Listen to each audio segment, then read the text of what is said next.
yapi. Ampeto astendo, ayuha chante waste nape chuzapado. Hello, my relatives. It's a good day today. I greet all of you with a heartfelt handshake. Really honored here tonight to be here to celebrate the seniors in the Missoula County Public Schools. My name is Mike Jetty. I'm a member of the Spirit Lake Dakota Nation, and I work at the Office of Public Instruction with Indian Education. And I'll be kind of facilitating tonight's evening events, and got a full agenda here. And to begin, we're going to start out with a prayer. And when I greeted you, we always start our events off greeting people in the traditional way. I greeted you as relatives. I said, "How matap yapi." Hello, my relatives. And so we're all relatives in this room. And to start us out in a good way, we've got Nick Begay from the Dene Nation who's going to offer up some words for us tonight. So.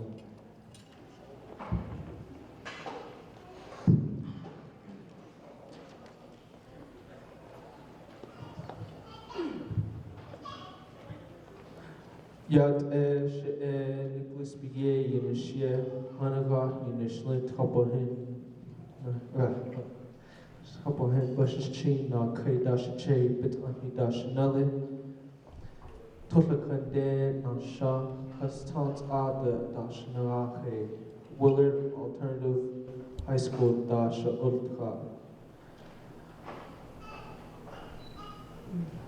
Kudon Jodo Mahastan Shema Yadil Shatra Hayor Kar Nohatel Ish Nihitsui Chahaher Sisna Jin So Zil Dog Osti Dibenta Zilna Odili Chorni Shiche Hashtag Shiche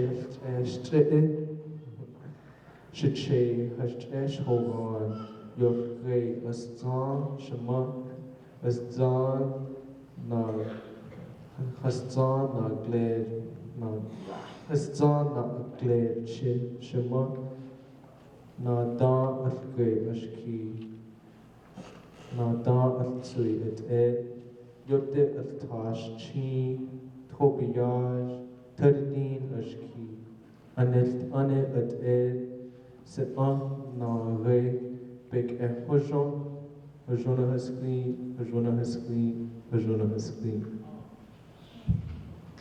Thank you.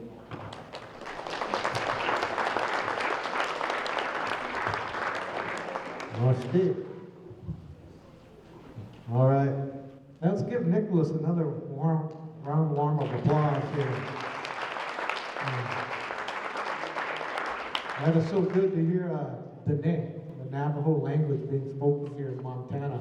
And so Navajo, when they greet each other, I learned the greeting a long time ago, yat-eh. I think that's correct. Is that right?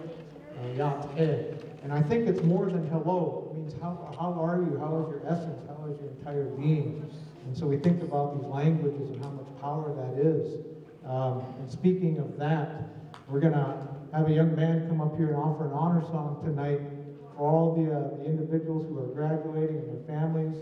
And so we do this in Indian country. We offer up songs of thanks, and songs of praise, and songs of honor. And so with that, we'll have Matt come up, offer up a song. And when we do this, stand up at your tables, and if there's a senior there, shake their hand, give them a hug, while Matt is offering up the song. All right, Kiowa, Cheyenne, and Arapaho. Hey!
Thank you, Matt, for that beautiful song.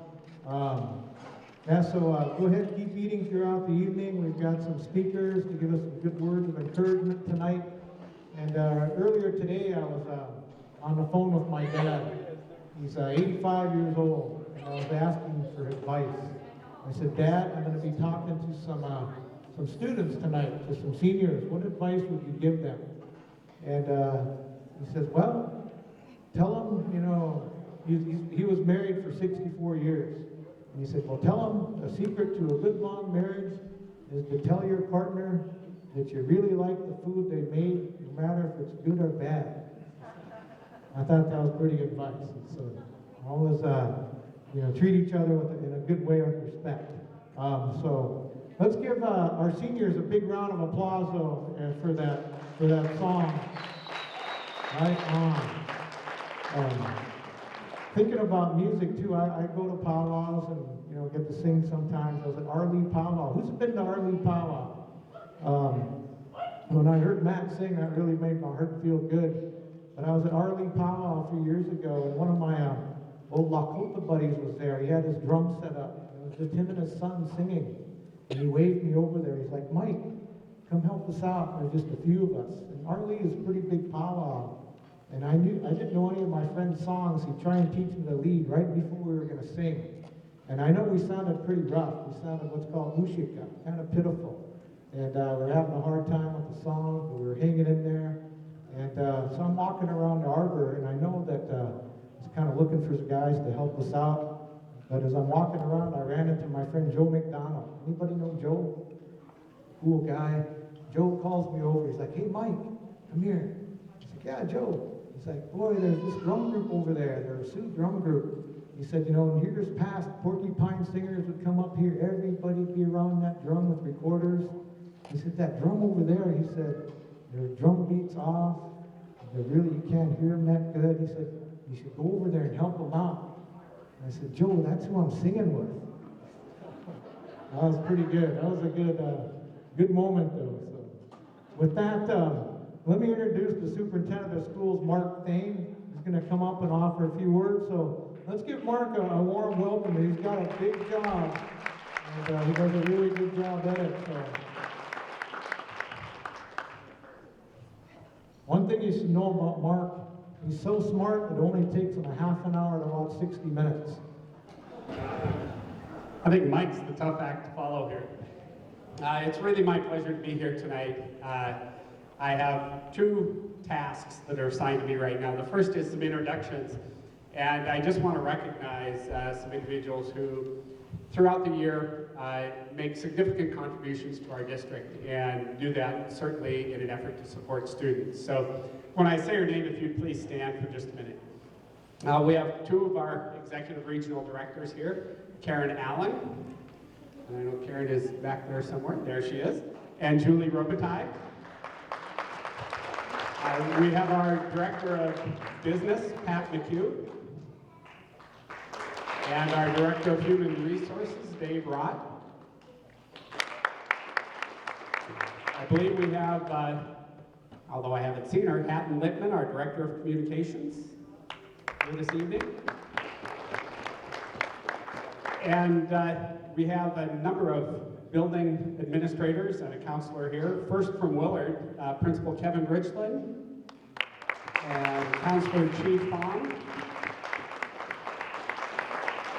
From Sentinel High School, Assistant Principal Brian Fortman.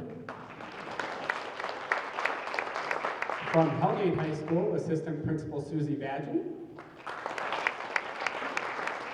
From Big Sky High School, Principal Natalie Yeager. And it's not actually on my list, but I'd be remiss if I didn't acknowledge and introduce the members of our Indian education staff. These people work tremendously hard all year long to support students, to make sure that we as a district work to implement Indian education for all, and that we're increasingly culturally aware. So again, when I say your name, I'd ask you to stand, and I'd like you to stay standing for a minute so we can recognize the entire group. Glenda Weasel, Kathy Seahose, Melissa Hammett, Jake Arrowtop, Stacy Thacker, and Brent Kingfisher. How about a great round of applause for our Indian Ed department?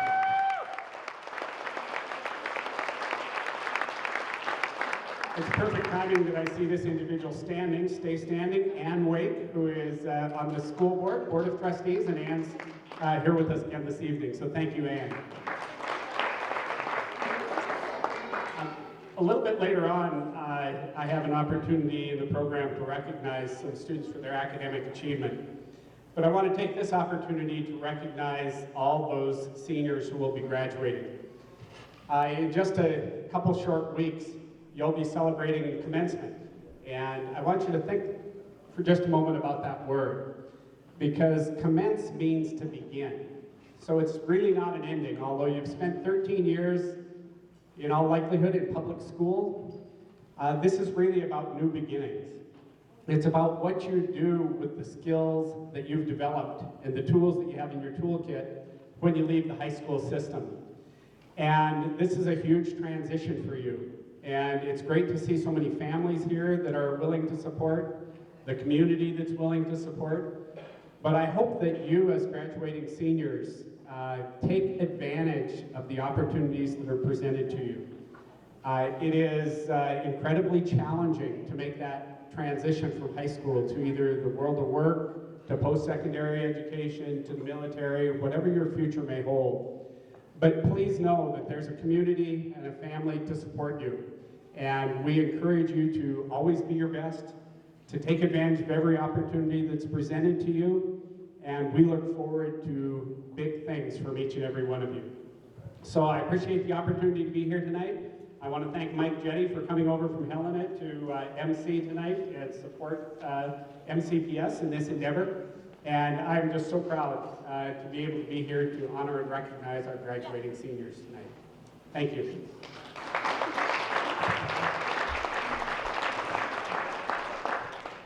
All right, let's give it up for Mark. A louder applause. Come on. Yeah. Thank you. Good words. All right, so we'd like to ask Rebecca Bearcub to come up and introduce the parent committee. While she's coming up here, you know, I was driving over here and I heard the story a long time ago. So I was really looking around, but do you know why you never see a cow hiding in a tree? Because they're really, really good at it. Check it out. You might catch one if you look close enough. So I got to do a MC gig this weekend in Great Falls for a youth powwow, so I need some new material. So if you got a good joke, hit me up later on. So, all right, Rebecca, let's give it up for Rebecca here. You know, the president of the parent committee. All right. Good evening. My name is Rebecca Bearcub. I am chairwoman for 2007-2018. I feel really privileged to be able to put on this dinner for you guys this year. Our Parent Advisory Committee and our Indian Ed Department worked really hard to get the fundraising to be able to be here to honor you. And it's always a privilege to see all these graduates every single year. So I want to introduce my committee. Let's see. So my vice president this year is Crystal Whiteshield. Please stand.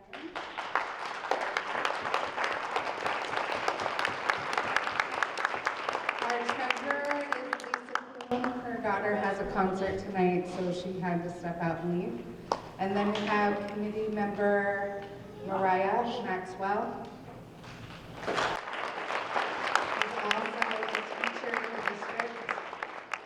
We have committee member Moses Yellow Road.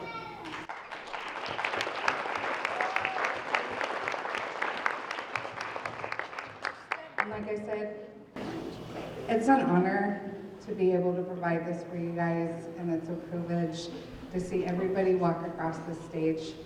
We all work all year to help you guys get what you need, or families get what you need, and it's always a privilege. Thank you.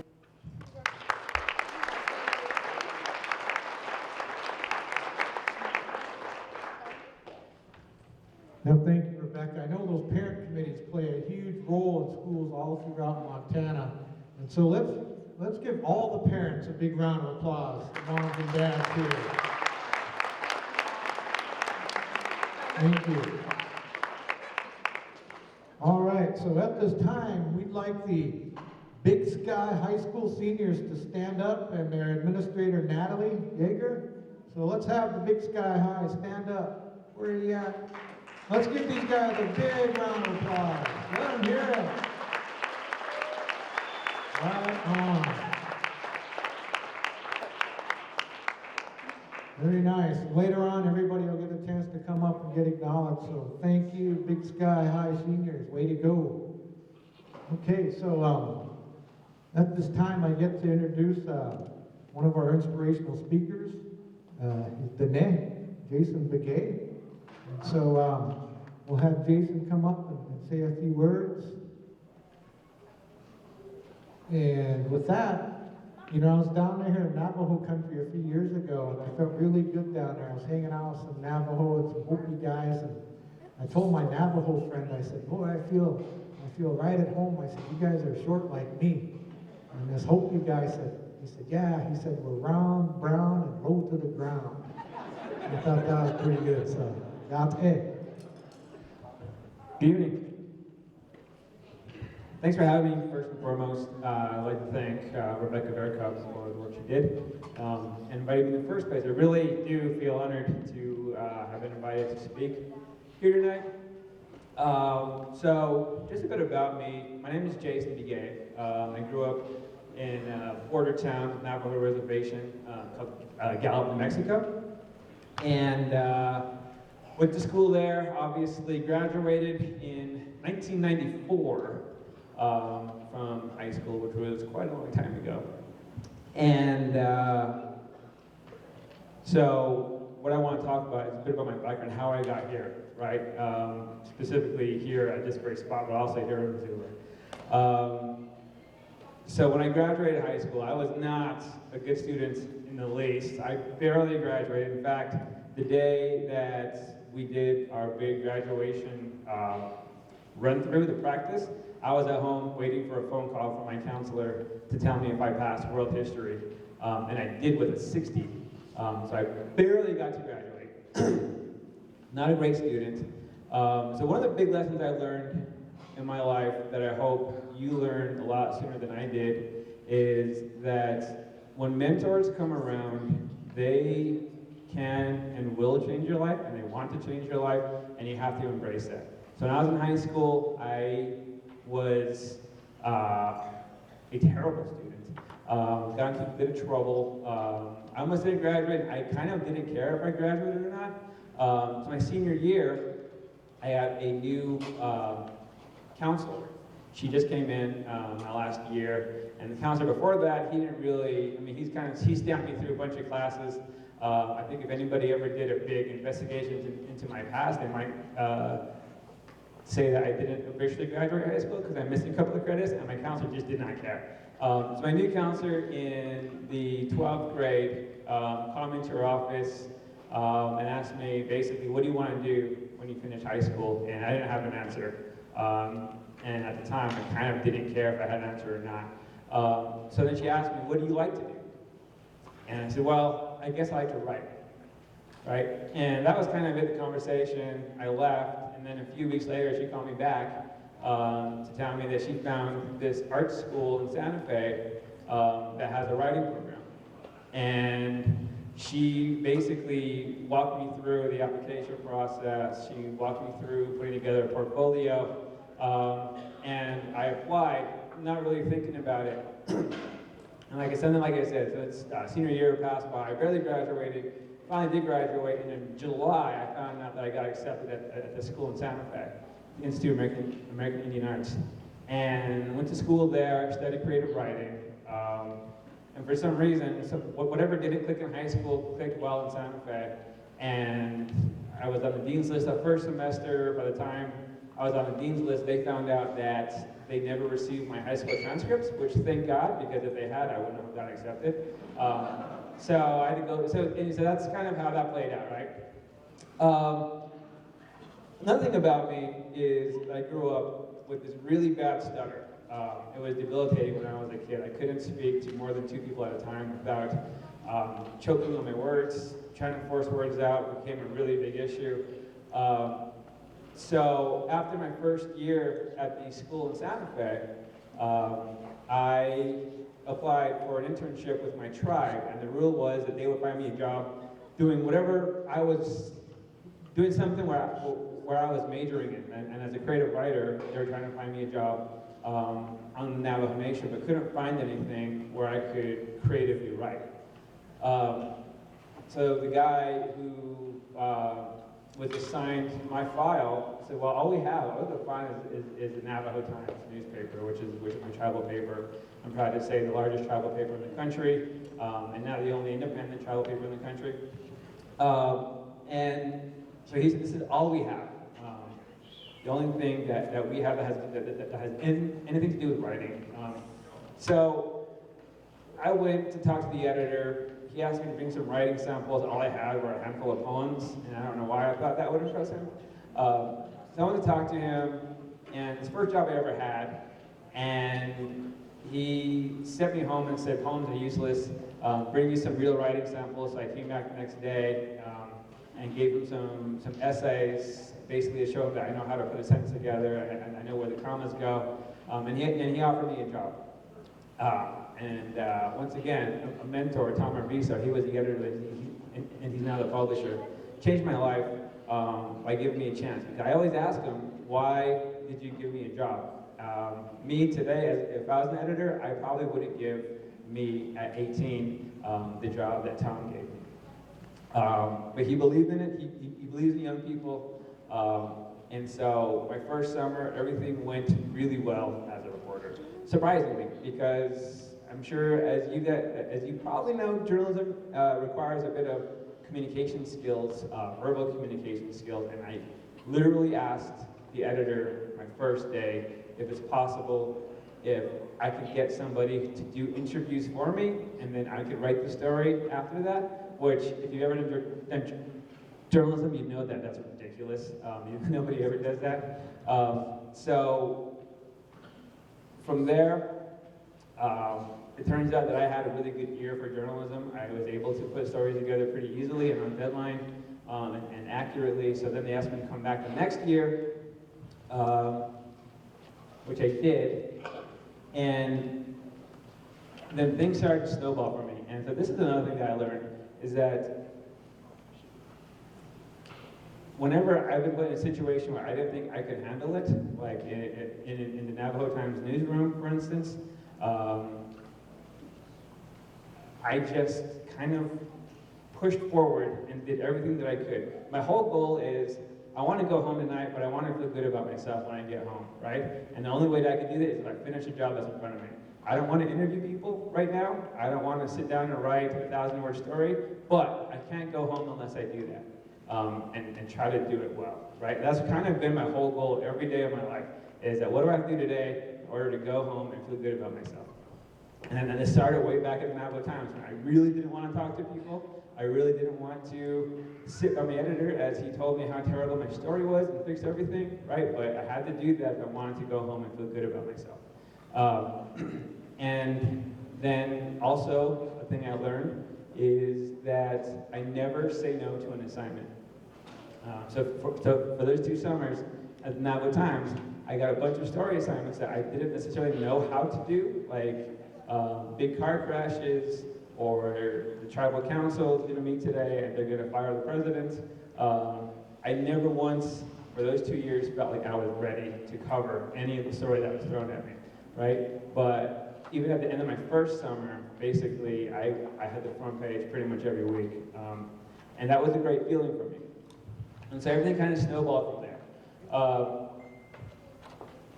So after that, I got an offer to move to Minnesota, in Duluth, Minnesota. Has anybody ever been to Duluth, Minnesota?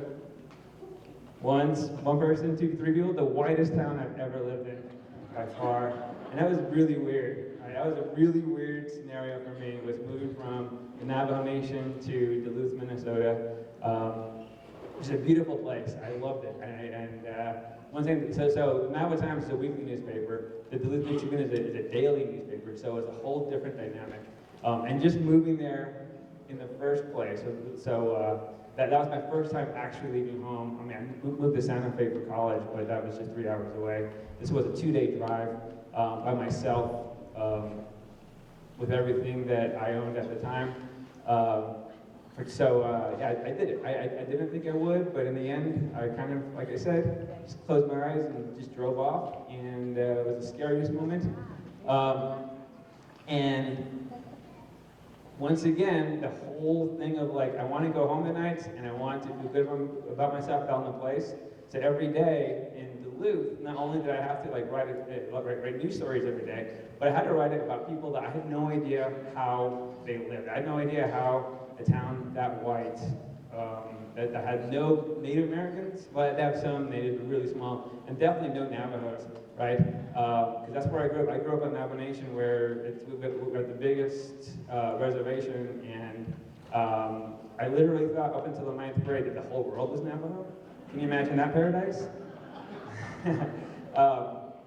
But it wasn't until my parents took us to on a vacation in California where I realized that, wow, we don't live anywhere else except for here, right? So moving to Duluth was a culture shock that I wasn't sure I could handle until well into halfway into my first semester, where I started to feel comfortable being away from home and being in a place where where I just didn't recognize anything that I grew up with, right? That's kind of where things, like I said, everything was snowballing at this point. So I did 2 summers in Duluth, and then did this program, reached out to me and asked if I wanted to apply, and I said yes, and then they sent me to Oakland, California after my second summer in Duluth. Has anybody been to Oakland? A couple people? So it is like by far the most African American city I've ever been to. So moving from Duluth, which was the whitest town, to Oakland, which was the blackest town, was even a bigger culture shock than I'd ever imagined, right? And there's also the first big city that I lived in, was in Oakland, which is right across the river from San Francisco. And on my first day there at the Oakland Tribune, this house in downtown Oakland, well not downtown, on the outskirts of downtown, just blew up. And the police reporter was gone. So the editor, because my last name was Begay, I was the first intern on the list. He asked me if I wanted to cover this house fire. And I said, yeah, sure. Once again, never say no to assignment, right? I had no idea where to go. This is way before cell phones, and even definitely didn't have Google Maps, right? So I had to look it up on a map to find out what this house was, write down the directions, and the editor walked me to my car and told me, this is what you look for, this is what questions you have to ask, right? So I went and covered this house fire first day in a big city, and pulled it off. I mean, pulled it off, it went really well. And it all came down to the fact that like I couldn't go home and feel good about myself until I did, found this house that was burning, talked to eyewitnesses who had seen a thing, found the woman who lived there, interviewed her, and then went back and write this story, which is about like maybe 500 words, right? The editor liked it, and so from there, the rest of my time there was great. I had a really good time there. So while I was in Oakland, I also applied to come to school here at the University of Montana because they have a good journalism program. Not only do they have a good program, but they also have the Native News Honors Project. Is anybody familiar with that project? Everybody's hand should go up? No? All right. So what that is in the journalism school, for almost 30 years now, they send students out to the reservations in the states. There's 7 reservations, 13 tribes, and every spring, during spring break, we have student reporting teams that go out and spend their spring break reporting in-depth issues on each reservation, right? And I was looking for a school to go to, and it was either Montana or Missouri. Missouri has like the quote-unquote highest rated journalism school in the country. Montana's in the top 10. And I wasn't good at Missouri until I found out about the Native News Honors Project. And I thought I'd much rather go to a school that devotes a lot of resources to a project like that, to a project that gives you that experience, but also that expands the history and the coverage of Native Americans. I grew up in the 90s and the early aughts, and the newspapers, the news media has this troubled history covering people of color, especially Native Americans, because we're such a small group in comparison to the rest of the nation, right? And so, back in the 90s, diversity became a big issue for news outlets, and more news companies tried to improve their coverage of Native American issues.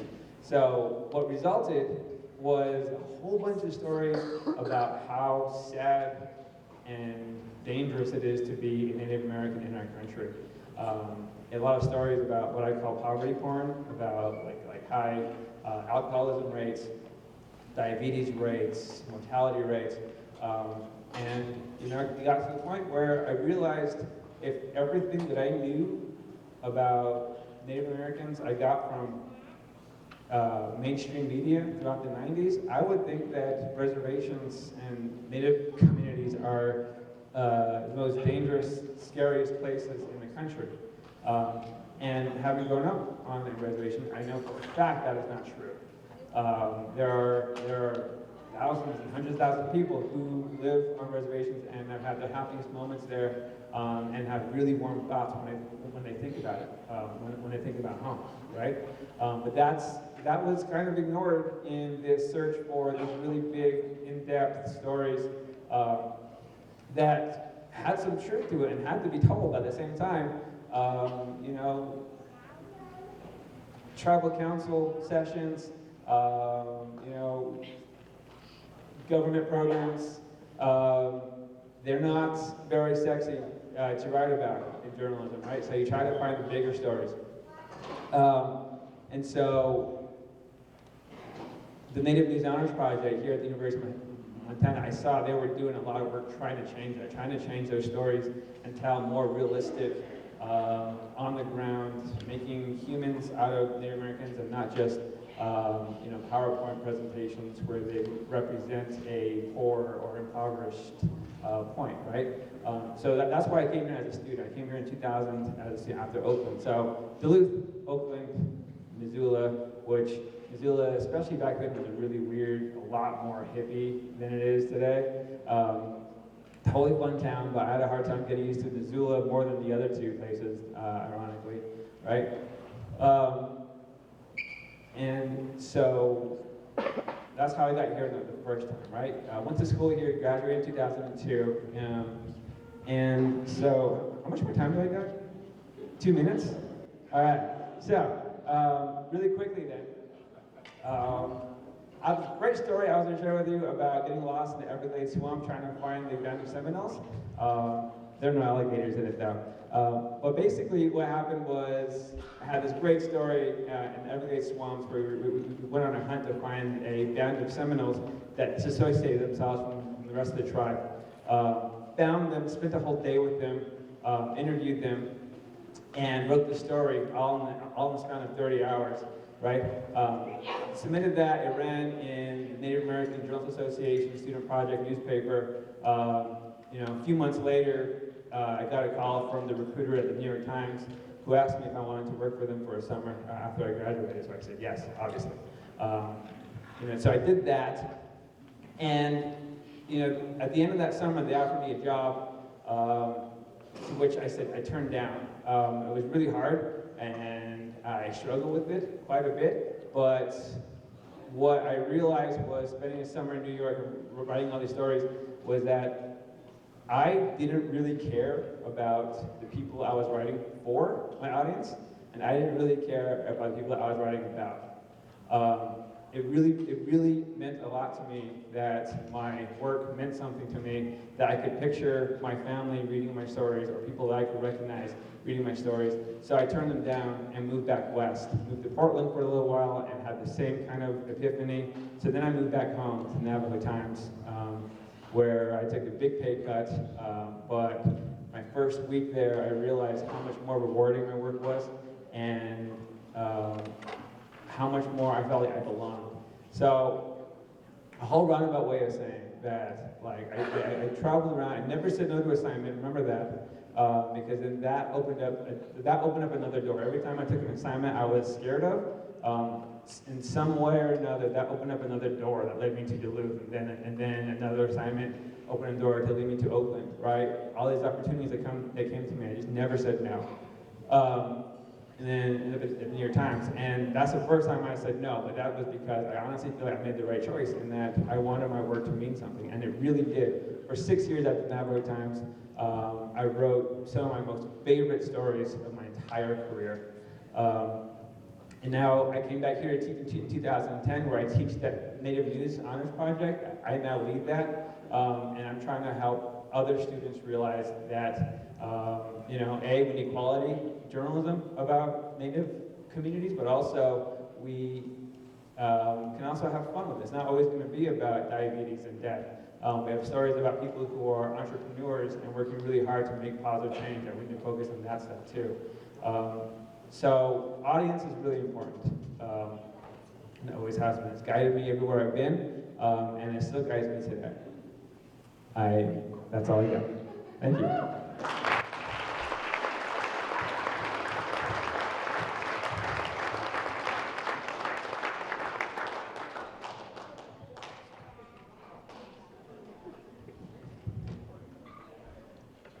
All right, let's hear it for Jason again.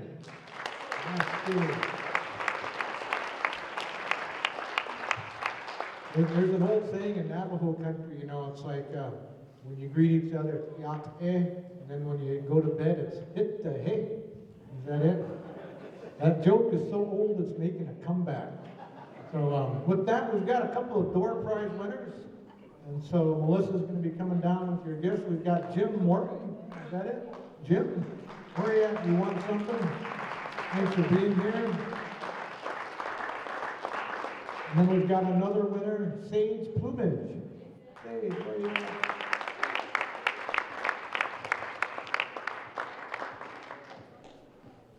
All right, but Jason, thanks for your good words again. That was really cool. And you know, that issue of empowerment, never passing up a chance, and you know, taking advantage of those mentors. That's a really good message, because you never know who's going to pop up in your life, and they could really have a profound effect on your direction. So always pay attention, I guess. So with that, I get to ask the Hellgate seniors. Where are you at? Hellgate High seniors. Stand up. Let's give them a big round of applause. Right on. And their principal, Susan Badgett. Where are you at, Susan? Stand up. Yeah. Way to go, Hellgate High. So, well, at this time, we've got some more good words coming our way. And, I was going to say, Jason, you mentioned you were in Duluth for a while? Yeah, were there Vikings fans up there? A lot of Vikings. I'm a Vikings fan, and so I have a tough year again, yeah. But I tell people, when I die, I want the Minnesota Vikings to be my pallbearers. That way they can let me down one last time. Yeah, true though. But with that, we'll have someone, I have not met her. I've met her via email, and we've corresponded that way. But Lillian Aldernoz is going to come up and offer us a few words of encouragement. So at this time, we'll have Lillian come up, and let's give her a warm welcome. So.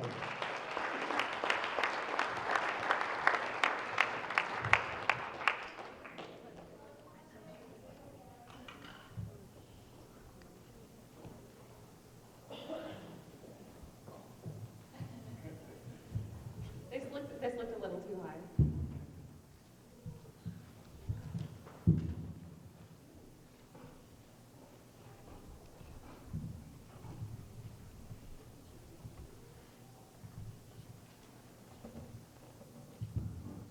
Good evening, hello. Amba Washte, Chademi Tawa, Muchaxpi, Wanta, Huyaki, Howie. It's a beautiful day. My name is Sacred Star Woman Who Sits by the Moon. My given name is Lillian Alvarez. First of all, I'd like to say congratulations. I am so proud of each and every one of the graduating seniors. It honestly strengthens me to see each and every one of you, and it helps me get through my last semester of school as well. Have you heard the quote, "You are your ancestors' wildest dreams"? It's so true. The strength, resiliency, and resistance runs through your veins. You carry that, and you carry them in all that you do. You are honestly modern-day warriors. The fight is the same, but the weapons are different. The weapon that we will use is education. I was born during the Assiniboine Medicine Lodge, and I come from a long line of powerful women. I was raised traditionally Assiniboine, but I also lived in a border town. I graduated high school in 2010 and the University of Montana with my bachelor's in social work and Native American studies in 2013. Next Saturday, on the 100th anniversary of the first Native American law graduate, who was a woman, by the way, I will be graduating on her 100th anniversary with a JD and MPA and an Indian law certificate.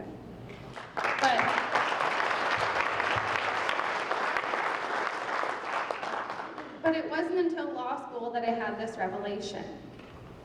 And this is why I was so nervous to speak this evening, because I'm trying to instill this passion in each of you graduating this year. I was named after my grandmother. Lillian.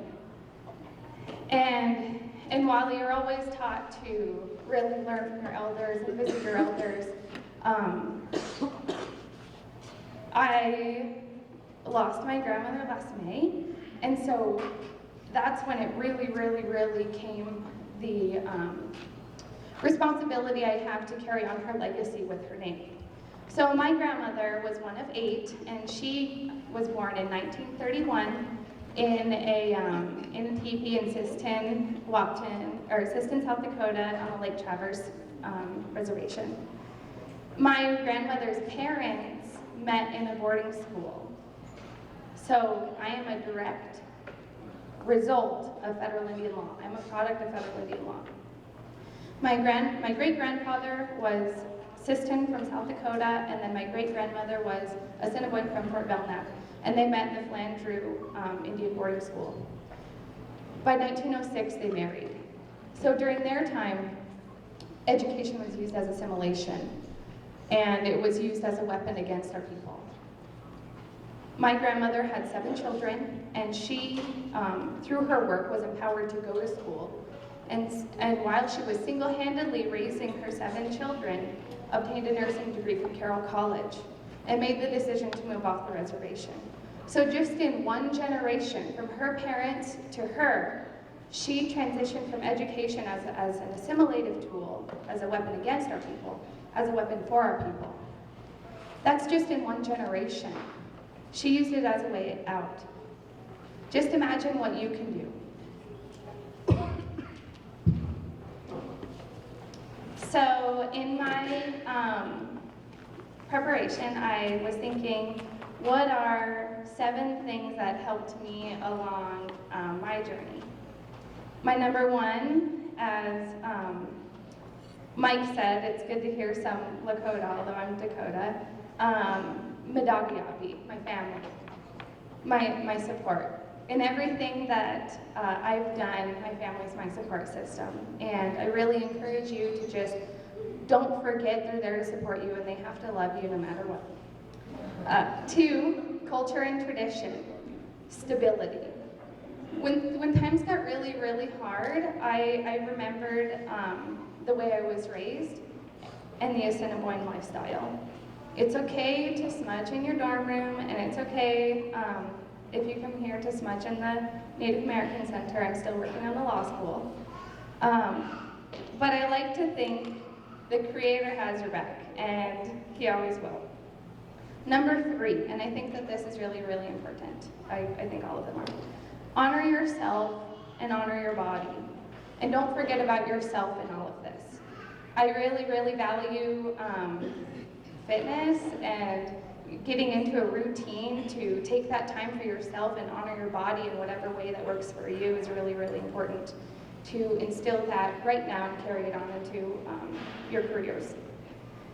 Number 4, work ethic. Work really hard and don't stop. Like Jason said, sometimes you just have to sit down and say, I really don't feel like reading for the next 3 hours, but you have to. So just know that you're going to have to put in the work, but it's worth it. And you know how to work hard. You've made it this far, you can do it. You just keep working. Number 5, set goals, even crazy ones, and then crush them. I never thought that I would be here, and I never thought I would be doing the things I'm doing. And every day I am so grateful that I have chosen something that really makes me feel whole. And I hope that you guys find that in your passion, whatever it is. Like Billy Mills said, every passion has its destiny. Number 6, be unapologetic. Be stubborn, ask questions, and challenge. Be so persistent that people want to ignore you because you're so stubborn about whatever you're pushing, whatever your agenda is. I'm really passionate about recruiting Indian students in college and law school, so much so that the recruitment officer has stopped answering my emails, so I'm having other people do it. Number 7, okay, so I wrote this because I thought it was a much smaller crowd, but number 7, I just wanted to say you don't need a man. or a woman, you don't need a partner, you can do it all by yourself and depend on yourself and your family rather than trying to fall in love. So I guess in closing, your journey will be hard, but we need you. Indian people need you. I need you. We need Indian everything. We need Indian entrepreneurs, we need Indian doctors, we need Indian lawyers, we need Indian architects, we need Indian everything. So whatever you want to do, I assure you, Indian country needs it and we need you.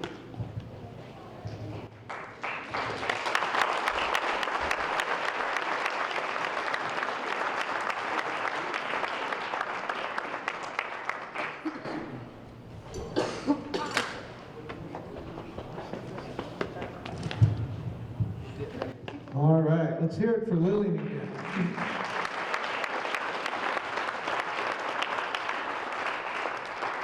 That was Washti. That's good to hear some Dakota up here.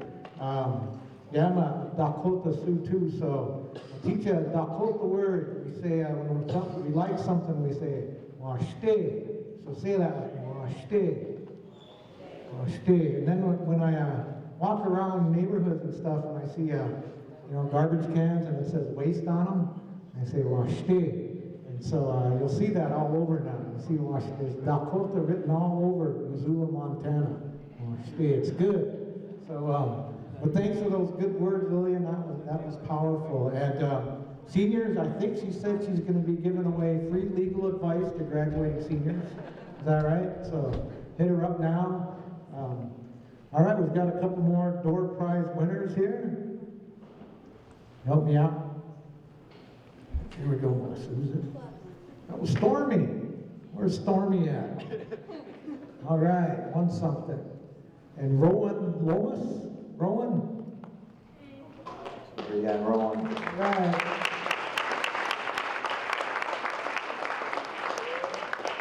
Helene? Talk stiffer? Helene?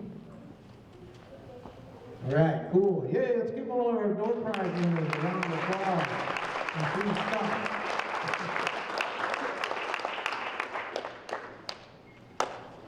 All right, good job. What did they get? T-shirts? Nice. I just wanted to mention this too about staying engaged and being active. And make sure to read the newspaper, check out, keep informed, stay up to date on current events.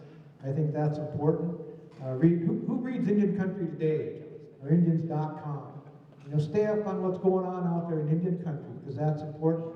And so that's a powerful message too. So I'd like to have the Sentinel High School seniors. Where are you at? And their administrator, Brian Fortman. Stand up, let's hear it for Sentinel High School. Right on. Congratulations. Okay, at this time I get to introduce our next speaker, and I've known Dolores for probably over 20 years, I bet now. We used to sit in a lot of meetings together talking about Indian education for all, Indian student achievement, and I know she's a strong advocate for Native peoples. And so she comes to us from the Fort Belknap Reservation. So with that, let's give a round of applause for Dolores Bruner.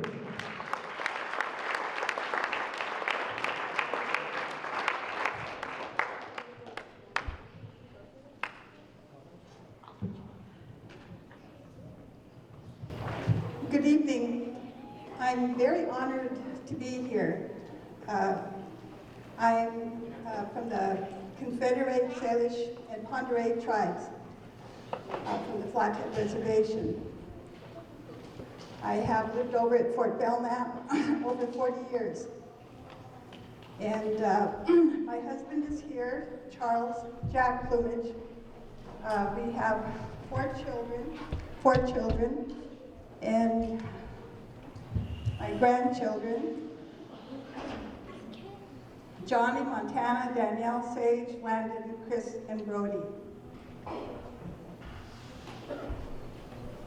I am a county commissioner from Blaine County. I had never been in politics. I had never run for office. In grade school, high school, and I went to college. For years, I campaigned and got out the vote for my family. Harlem is about 3 miles from Fort Belknap Reservation. At that time, when I went there, it was about 1976. There were only maybe one Indian on the school board. My husband was he is a Vietnam veteran, and my brother-in-law, many of those guys came back from Vietnam and college. And just as you parents are sitting here, you know, we had lived other places, and we wanted to be included in the school system. We wanted to be included in their budget. Harlem was offering French. We wanted Spanish taught to our kids. We wanted to have better equipment for our children. At that time, they didn't have any salad bars for our kids.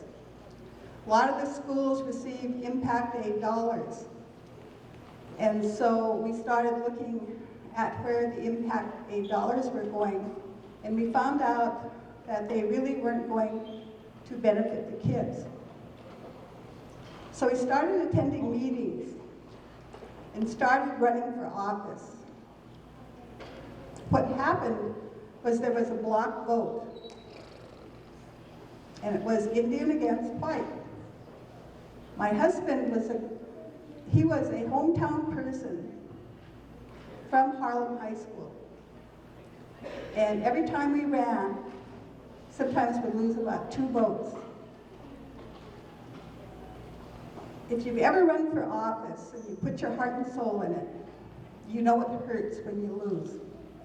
I saw grown men and women cry tears because they lost the election.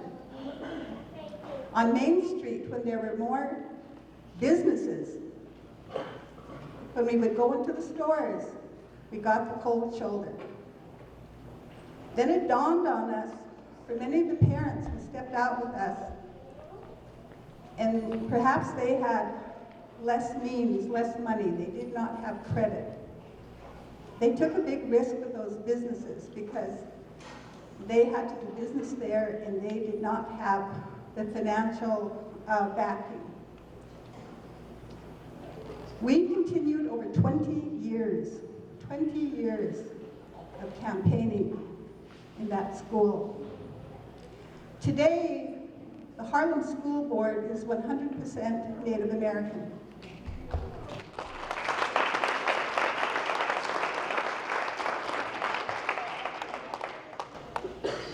My own family, I was raised in St. Ignatius. My own family never went to a school board meeting. They never attended school functions like this. They were very poor. And it was a very dysfunctional family. When I was ready to start high school, my sister and I left the Flathead Reservation, and we went to the Busby boarding school at Northern Cheyenne Reservation to have a childhood, someplace where we could go to the sports, to the games, participate, and not be worried about adult responsibilities. After graduating from there, and I'm very grateful to the Northern Cheyennes because during that time they parented my sister and myself. I went to Eastern Montana College and I went to university here. And you know, in coming back across the mountains, I think of my great-grandmother, Mary Ann Combs. She was the last survivor who crossed the Bitterroot River. And she was a very independent person. We have people at Flathead who, and you know my reservation is very integrated. We have more tribes on my reservation than our own people. And we have many non-Indians. Yet we have been able to be thriving and successful. It has taken a lot of work.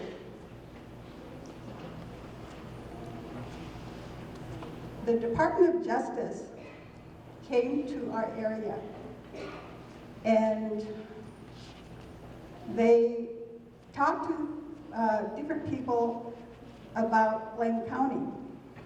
Blaine County had never had a Native American as an elected official, as a commissioner. They never had a woman. I attended a lot of meetings, and and then the Department of Justice filed on Blaine County. My husband is the one who encouraged me. There were 5 other people who filed, and my husband is the one who encouraged me to run for office. And I did. You know, when I see people fighting for office now, and I see them doing their campaign on Facebook alone, I think that's a real insult. Because on the reservation, which Fort Belknap Reservation has become a district, I visited almost every home. I sent letters, I made phone calls. I'd get up in the morning and I'd get home about 11 o'clock at night. And the people they were hungry for information. They wanted the attention. And when it came time for the election, I won. Blaine County had, and before I won, I forgot to say, Blaine County and Department of Justice had their first, it was the first district court action, and the county lost, and that's why there was an election. I went into office,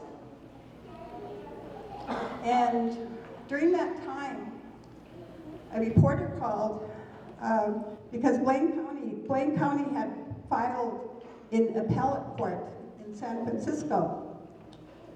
And we got a phone call, I did, from a reporter. And he told me that the Department of Justice had won that case. Not one person in the courthouse said anything. It was like nothing ever happened. And all day I walked around there, I didn't say anything. And I finally wanted to go home. I wanted to go home and have someone in my family give me a hug and validate that another victory happened for Fort Belknap.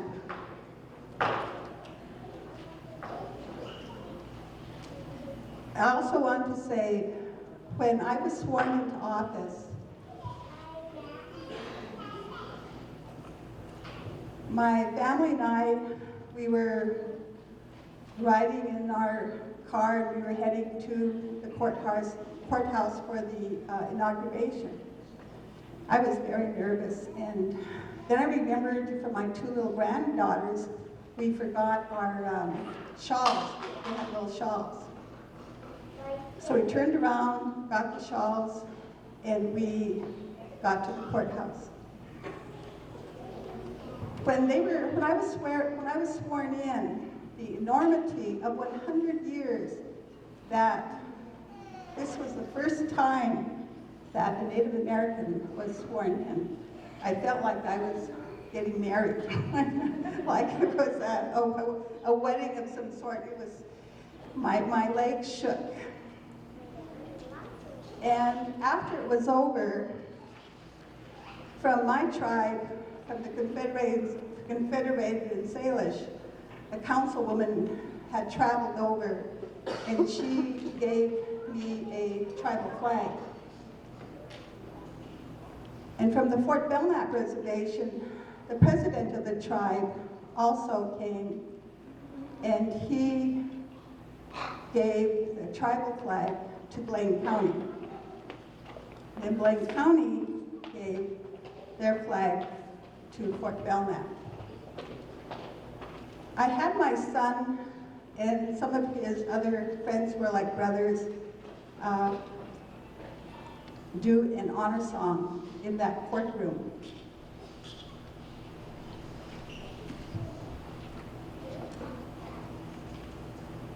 It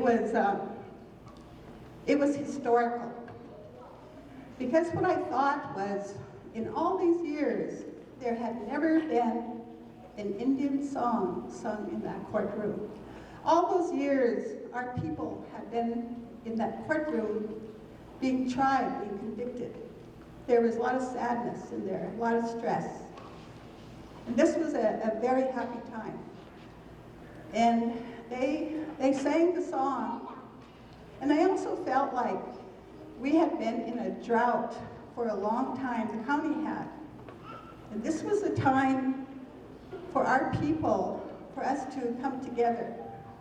It was long overdue. And my granddaughter, Sage, who is here, and my other granddaughter, Danielle, they put on those little shawls and they danced around that courtroom. They were so happy, and I could still see them to this day. When it was done, the district court judge who had sworn me in came up to me and said, I enjoyed this inauguration. He said, some of them are kind of boring. He said, this was very lively. And I enjoyed, this whole event. I was so grateful to him to be welcoming. And I have to say, when I went into office, we had some people come in, and they did have hurt feelings because that county government had changed. And we had constituents who were upset. I have to say the other commissioners never once made me feel alone. They always were very civil and professional. When I went to the Montana Association of Counties conference, I would say about 4 years, there were out of all the counties, there were about 4 other elected officials who shook my hand and told me hello, because they took it hard. It was not really, they did not really accept it. Maybe the 5th year I was at the conference, I was walking down the hall, and commissioners are walking down the hall, and they were saying, "Hi, Dolores." "Oh, Commissioner." I was so surprised. I thought, you're looking at me? And I was very happy about it, because during that court case, one of the Department of Justice lawyers told me, when whoever gets into office, because we didn't know who was going to run, do not ever quit. It took a lot to get you in. Do not ever quit. And that's my message today, because seeing Mike Jetty here, I've known Mike a long time. These parent committees are very important. That's where I started. Missoula has memories for me a long time ago with my family coming here. It has changed. This is a very diverse town, city. A lot of, all kinds of people live here now. It's growing every day. And when my heart goes out to the families and to your children. And I'm very grateful to the teaching staff. I also have my grandchild, Max, here. He has wonderful teachers at his school. Just wonderful teachers, very heartwarming. Everything you do here helps stand us up. It helps us not give up. Being a minority, and some of you may have very challenging circumstances in your lives. You are setting an example. You also are making history. I asked Glenda Weasel for data about the students here. There are about approximately 26 tribes represented here from 62 students.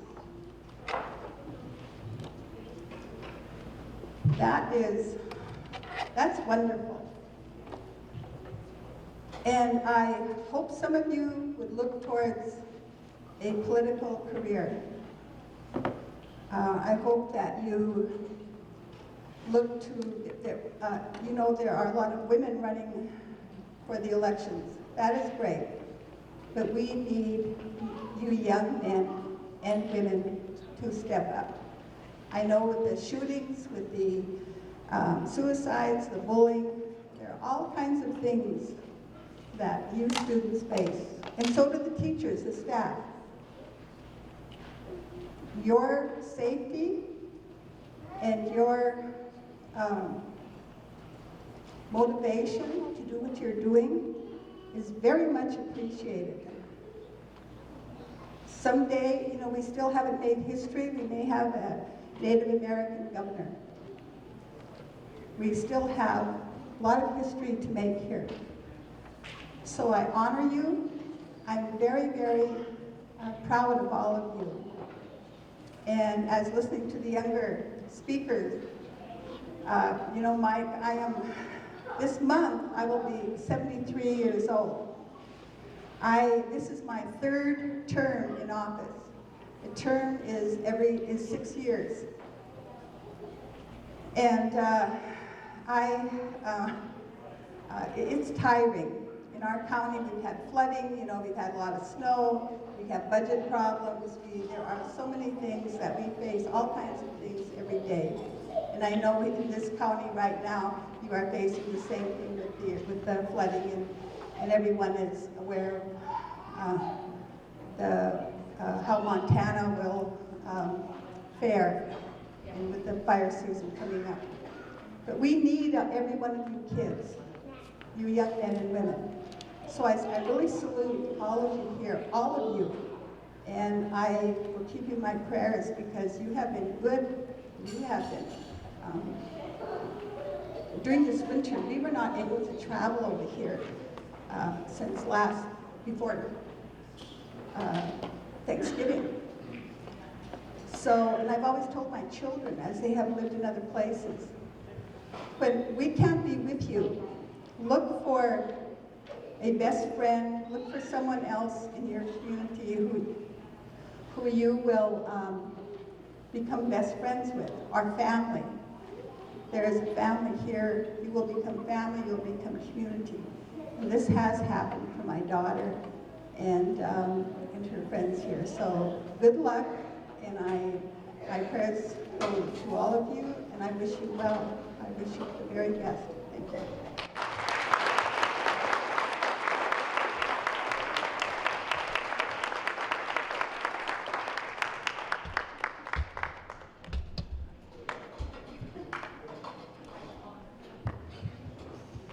Let's hear it for Dolores again. Thank you so much. Some powerful words. And I think Dolores might have stolen some of my notes here. I think she did. She got my poem. She counted coup on me, didn't even know it.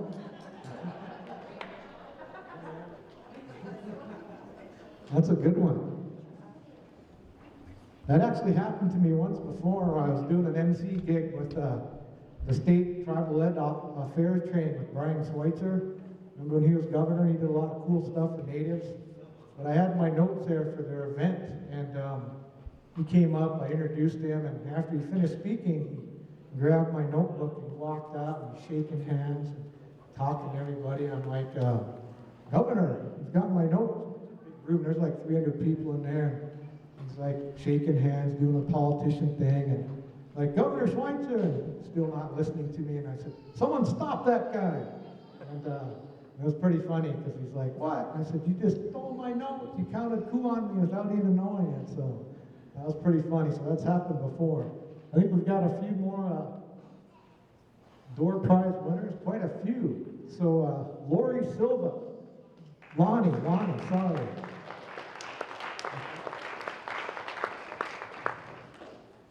And Aurora Liberty Dupius.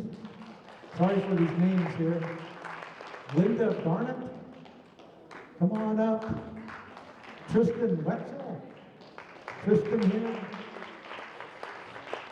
Xavier Gunhammer. Right. And Nicholas Begay. So come on up and grab something from Melissa here.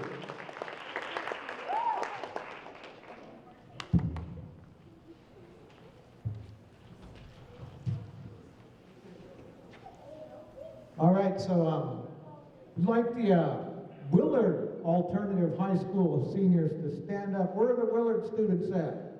And Kevin Richmond, where are you at, Kevin? Right on Willard. Congratulations, you guys.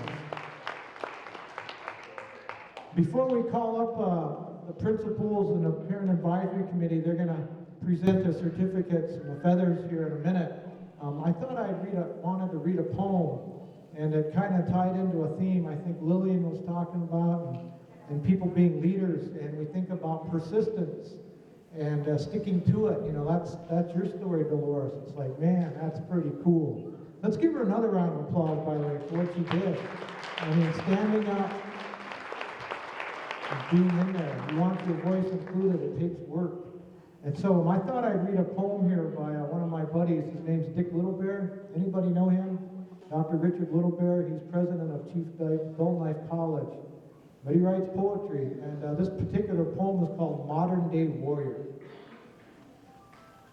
He looks around with awesome raptor eyes that miss no movement.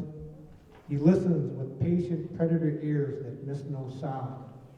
Warriors and women alike are all waiting to jump up when they hear the right call. Each unnerving call tightens his face with anticipation, awaiting the prize, remembering his warrior ancestry. And he does what he must. He moves his hands with talon-like grace and suddenness in response to each call. He greets each call with edgy, sweaty anticipation. He suppresses moans that arise within his throat with each call. His eyes dart about anxiously. Other warriors and women groan with disappointment, and their groans rise in fearsome crescendo. Then comes the climactic call. It is the right one for him. He springs upward and yells the modern-day war cry. Bingo! Catch you on that one? That's a good poem. So if you ever get to meet Dick Littlebear, he's got some awesome poems. We've actually have a curriculum resource on our website at OPI called Birthright. Show of hands, any of the seniors or students, teachers use that curriculum in your schools, a few of you? Yeah, it's all Montana Native American poets. You want to talk about the genius of the Native intellect and creativity, talking about all kinds of issues through poetry, and it's powerful stuff. Another way to express yourself. And Dick Littlebear, he uses a lot of humor in his poems. And so with that, I'd like to call up the high school principals and parent committee. They're going to do the presentation of certificates, and I think we'll have them come up and do this. So where is the group at? Let's give this group a big round of applause too as they come on up.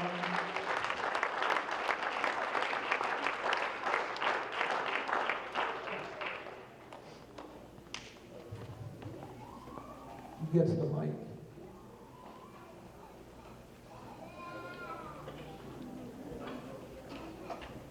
Yeah, the other day I was driving through the roads of Montana. Anybody ever hit a deer? Yeah, a lot of us. You know what I got though? I bought some of those whistles. Anybody have those deer whistles?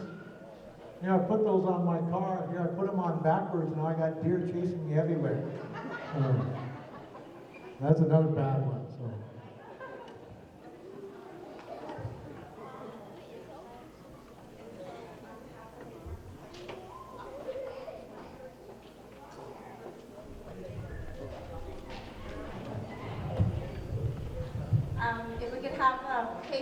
seniors come up, please, and then we are going to start off with Big Sky, I believe, and if we could have the Native American specialists that coordinate with their schools up here as well. Thank you.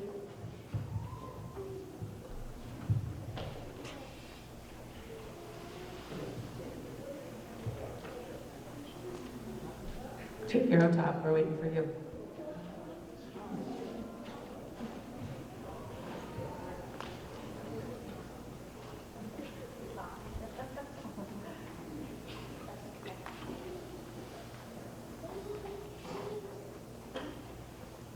So good evening, I'm Natalie Jager. I'm the principal at Big Sky. This is one of my favorite events of the year. It's such a night full of pride. I'd love to see our students and our families and our staff. I'm so proud of our seniors. I want to take a second just to thank Jake Arrowtop, our Native American specialist at Big Sky. He's a really important member of our staff, and I know means a lot to our families and students and the staff who works with him. And we will miss him. I'm going to call up our seniors. Some of our seniors aren't here, so first I'm going to introduce the seniors who are here with us tonight. Stormy Kip, can you come up, please?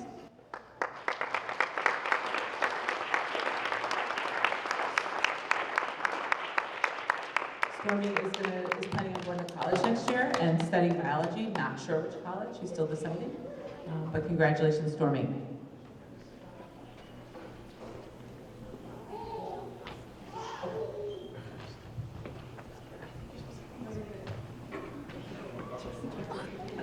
Hey, Stormy, we're first, so we gotta come here. Ellie, come here, you shake my hand, we're going down there.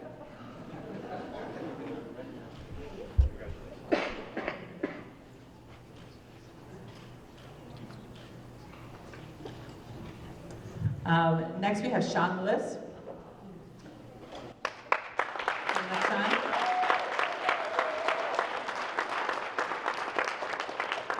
Sean's plans next year are to look for some training in carpentry and find employment in carpentry. Congratulations, Sean.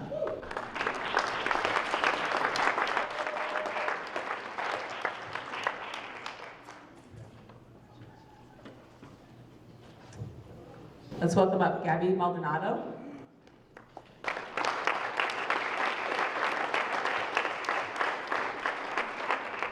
After high school, Gabby is going to seek training as a CNA and find employment in the healthcare field. Congratulations, Gabby.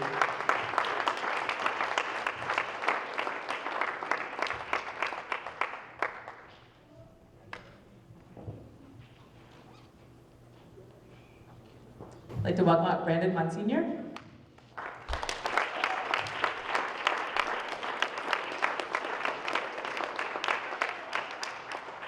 After high school, Brandon is going to study at South Seattle College and plans to pursue a career in the mental health field.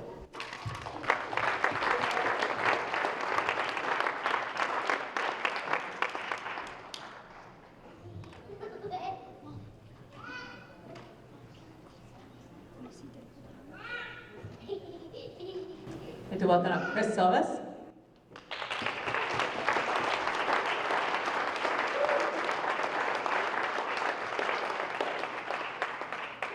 Next year, Chris plans on attending MSU and studying ecological science. Congratulations, Chris.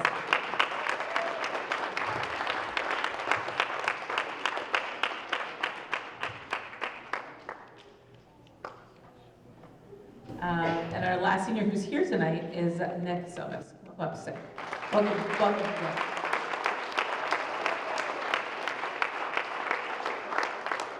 And next year, Nick is going to study at Missoula College in the radiology program. Congratulations.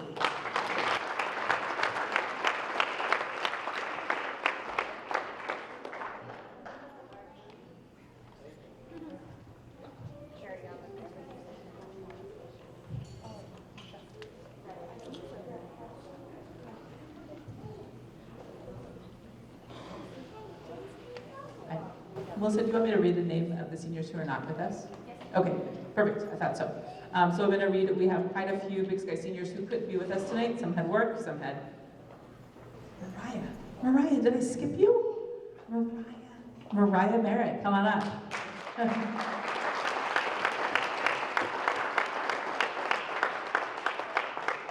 gonna have to clap a lot for Mariah because I somehow missed her on my list.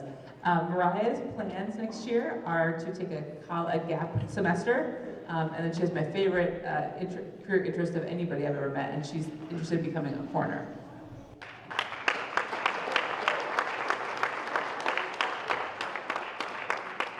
Thanks, Jake. I'm going to read the names of our Big Sky seniors who couldn't join us tonight because of work or other obligations. Tyler Bisson, Andrew Bruner, Shantae Cripps, Aspen Dawson, Chris Gibson, Pascual Gutierrez, Avon Lamb, James McGee, Antonia Mesa, Lindsay Morrison, Christy Moss, Shaylin Nolan, Zach Peterson, and Clay Weber. Let's give those Big Sky seniors a round of applause.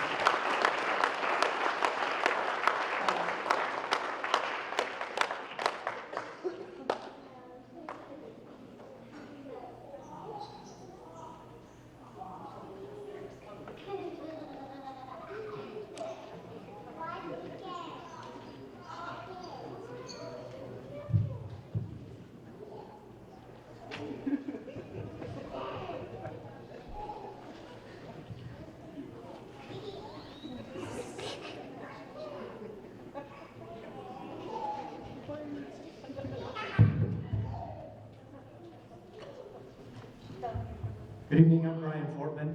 I'm the assistant principal at Sentinel High School, and I share something with the graduating seniors at Sentinel High School. This was their 4th year at Sentinel, as it's my 4th year. I get to congratulate them as they move on, and I will still be back at Sentinel in high school when you come back next year if you come back to visit.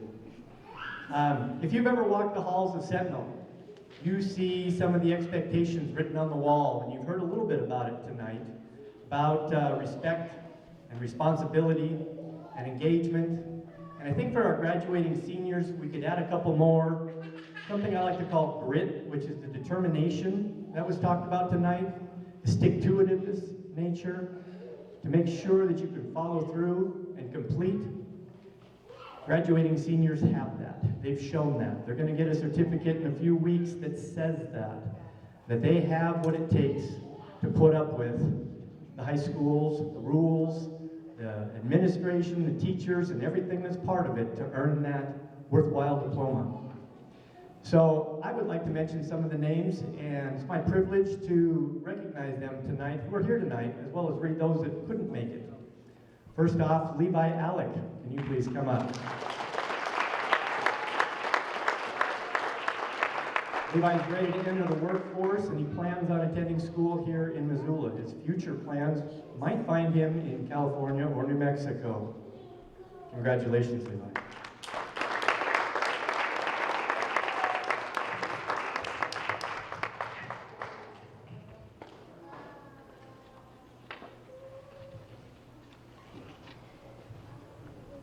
Our next one, can Chanel Johnson please come up? Chanel told me that she would like to take a gap year, but intends on going to the Oregon School of Arts and Oregon Art College. Congratulations, Chanel.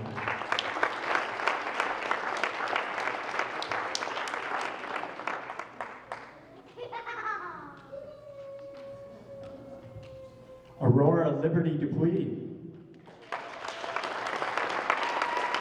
When I spoke with her, she told me that she's intending to go to the University of Montana and study health science and nutrition. Congratulations, Aurora.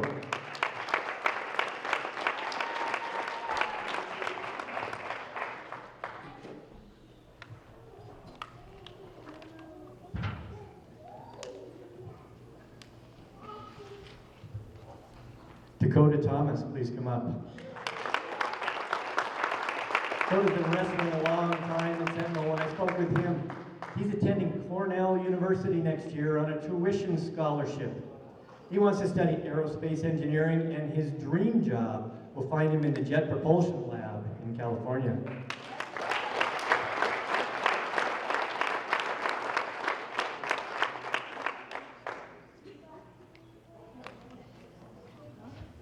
Do I have any others that I missed that may be here?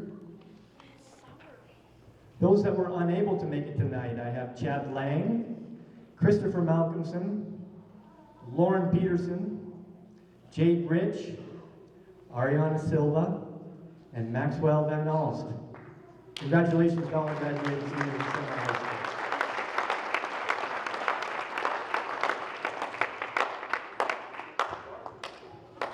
Hello, I'm Susie Badgett. This is my first year at Hellgate High School, and this is fantastic. Congratulations to all of you. So wonderful to see so many family members here. Good support system. As the speaker said, that's super important. Today we are going to recognize William Frisco. William is planning to work with the Missoula Conservation Corps this summer, and then planning to go to the University of Montana in the spring next year.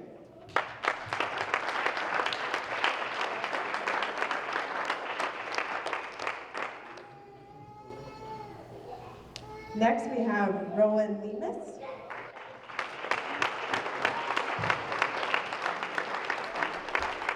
Rowan has been accepted at the University of Montana and is most likely going to go there, but I think he's keeping his options open.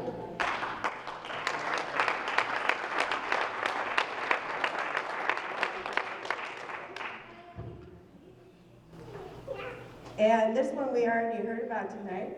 Good dancer in the courthouse, Sage Plumage.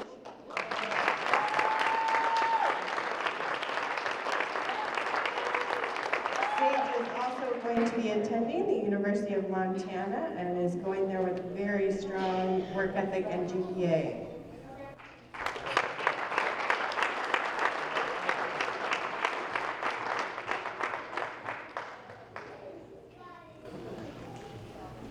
And our students that could not make it tonight, Amelia Allery, Shariah Birchler, Nicole Johnson, Chloe Kindred, Chance Leopold, Natalie Moeller, Mariah O'Boyle, Elena Holboy, Tyler Riem, and Brandy Wounded Eye.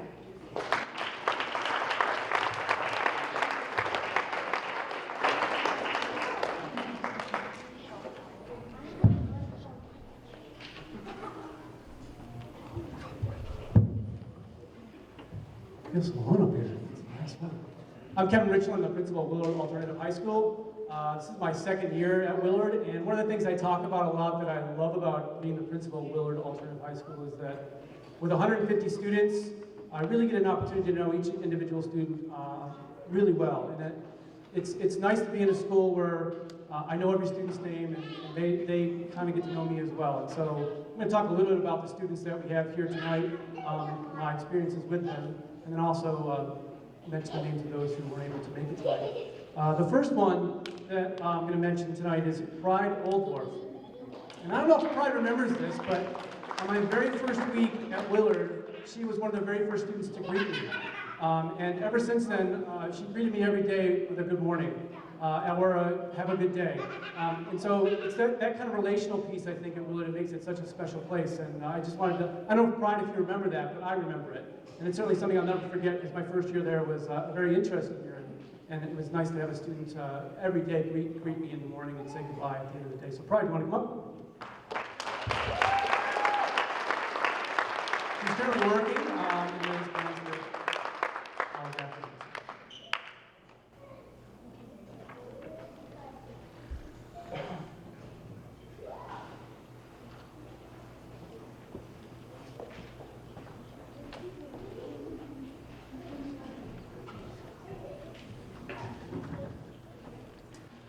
The next student is Xavier Gunhammer. He's also been at the school for a year and a half right now. Xavier, you can come on up. When I first met Xavier, he was really quiet.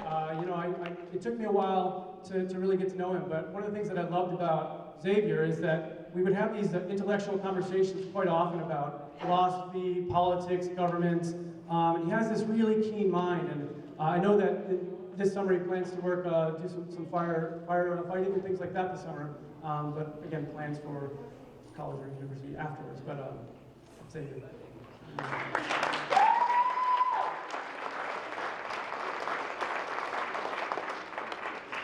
Also, Willard, we have students come periodically throughout the year, so the next student I'm going to ask to come up is Tristan Wetzel. He joined Willard 6 weeks ago, and so we haven't had a great opportunity to get to know one another, but what he doesn't know is that I talk to his teachers. And they say wonderful things about him, about what a great spirit and light he is in the classroom, how intelligent he is, and what he brings to the classroom. So we're really glad that he joined us. I think he also plans to do some firefighting this summer, is that right? Yep. Okay, and the final student we'll recognize tonight who's here is Nicholas Begay.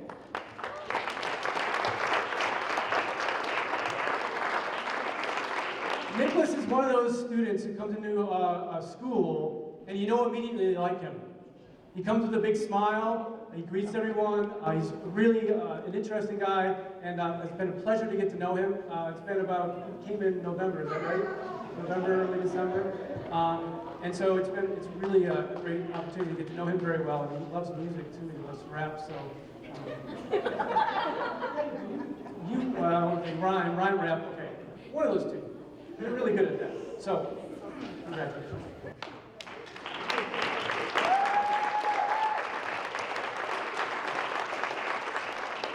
Students who also unfortunately could not be with us tonight are Sarah Valen, Noelle Walker, Faith Albitri, Sylvianne Wright, and Frida Mitchell.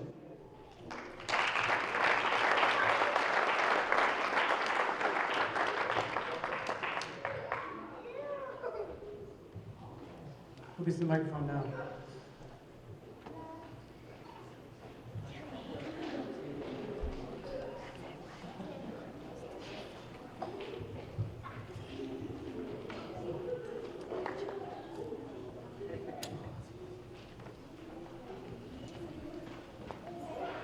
One of the things I really enjoyed about the evening tonight was listening to Dolores and Lillian and Jason talk about education and the importance of education in their lives and how it helped further their goals, help further their mission, and certainly was important to them and their family.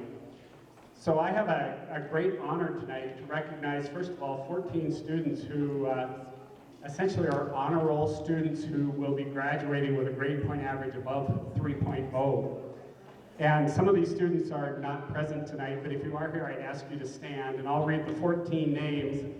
And then we're going to start at the top, and we have a computer that we're going to give away to the student with the highest GPA who's present this evening. So, little incentive there. So the following 14 students I'd ask to please stand.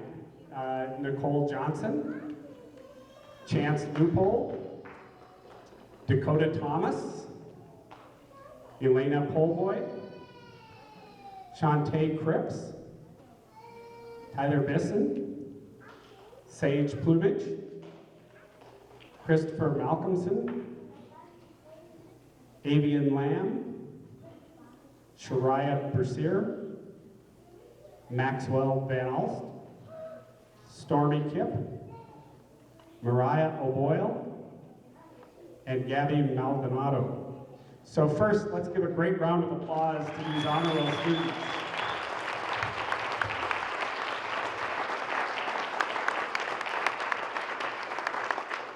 And now we'll start at the top. Is Nicole present? Okay, Chance. I have a feeling we're going to score on this next one. Dakota. Come on up, please.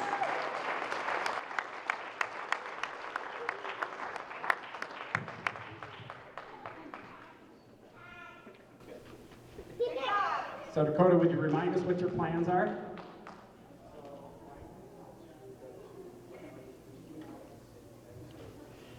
So aerospace engineering at Cornell. Do you think a computer might come in handy? Congratulations. And best wishes.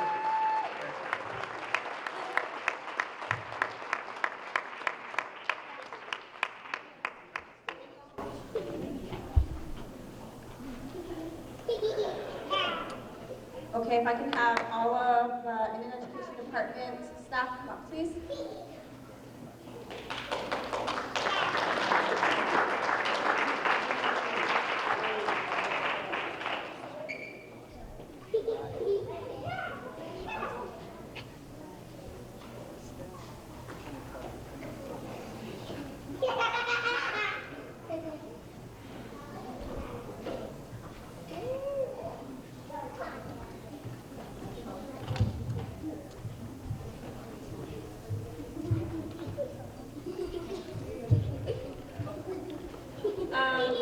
So my name is Melissa Hammond. I'm the Native American Specialist for Hellgate High School and Chief Charlo. I also teach a Native American Studies class at Hellgate and at Sentinel. So I'm bouncing back and forth every day, every day. There are 6 of us in our Indian Education Department that we do a lot of work. There's a Native American specialist in every school of MCPS. We are missing one of our co-workers, Kathy Seahouse. But I just wanted to really say that between all of us, we're all different in how we handle our schools and the things that we do in our schools. We see what works for us and what doesn't work, especially with the different schools that we're at. And each one of us are different in so many ways, but as a group, we work very well together. We're able to come up with different solutions, bounce things back and forth amongst one another. And if one of us don't know something, we can ask one of the others. We usually can get a lot done as a group, and that's how we really are successful in what we do, is because we work as a team and work together for the Missoula County Public Schools. So with that, I'll just pass it on to Jake.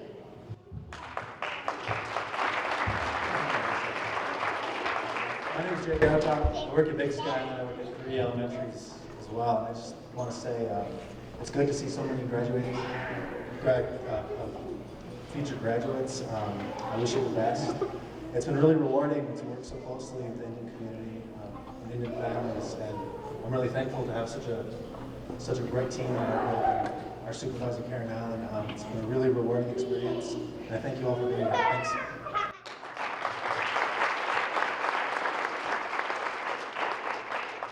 Could we give Jake one more big hand? I don't know if he's going to be here next year. I hope he is. He's a big part of our team, and I think he might leave us.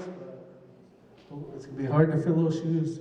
I just want to say congratulations, seniors. You did a wonderful job. Work hard. Go to college. Work even harder. Keep going. Sky's the limit. You guys are young. You guys have a lot of potential to do whatever you want. That book's nothing's written in that book yet, so make sure you fill it up.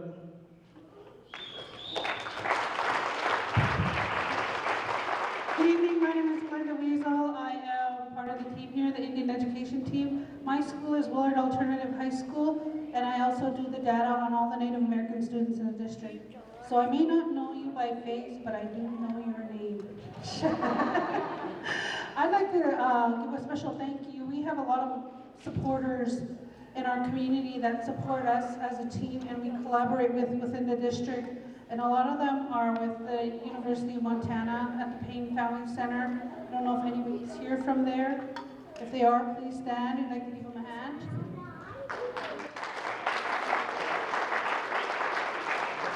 Michelle Guzman, represent.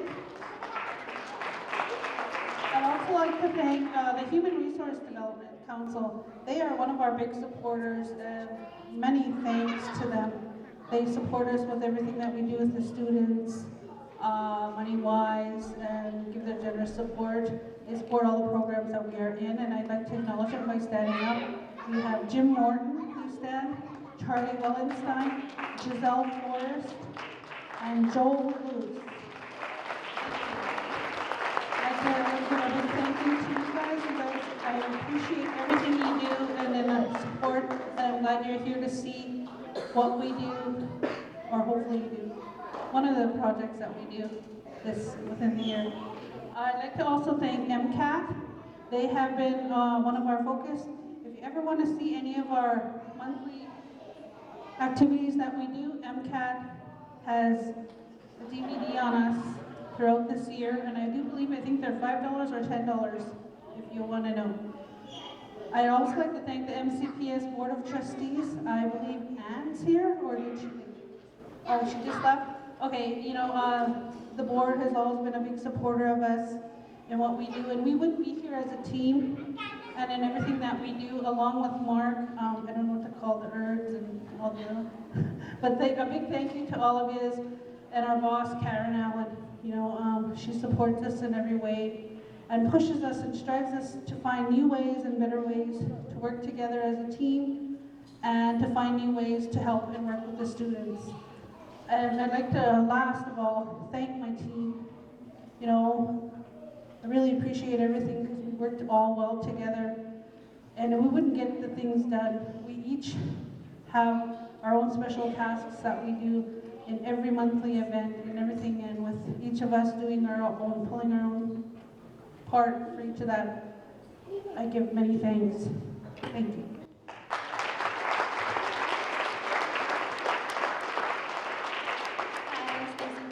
I'm a Native American specialist, and all I have are elementary schools, so I don't really know some of the seniors. I did have a chance to work with Pride at Willard. I know Nicholas Begay from Hellgate and Sage, because I get to work with her little brother Max. I think it's really cool to see them here with their siblings, because I see their siblings every week. And it's really cool that they can see their older siblings as role models. So I think it's really great to see them here, and they get to watch them walk across the stage, and they get to see what's in store for them. So thank you all for coming out, and congratulations, seniors. On that note, I'd like to also say there are plates of food in the back.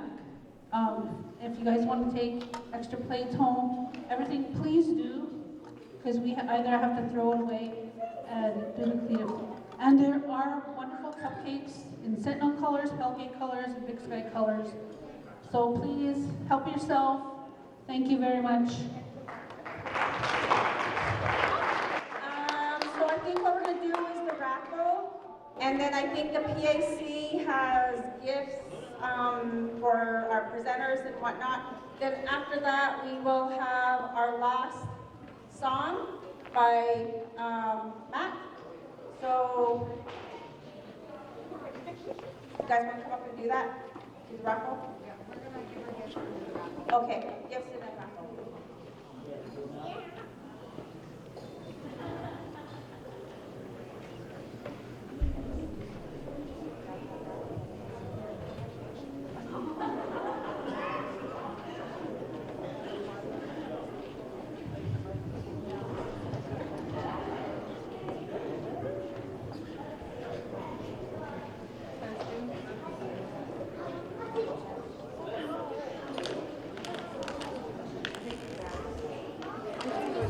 Can I have Pat up here?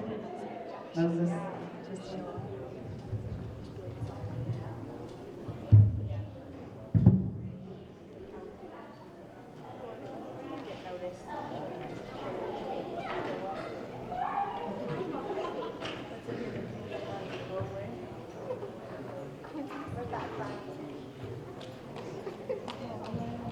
So Pat has some gifts for our presenters tonight. So can we have Ms. Dolores come up?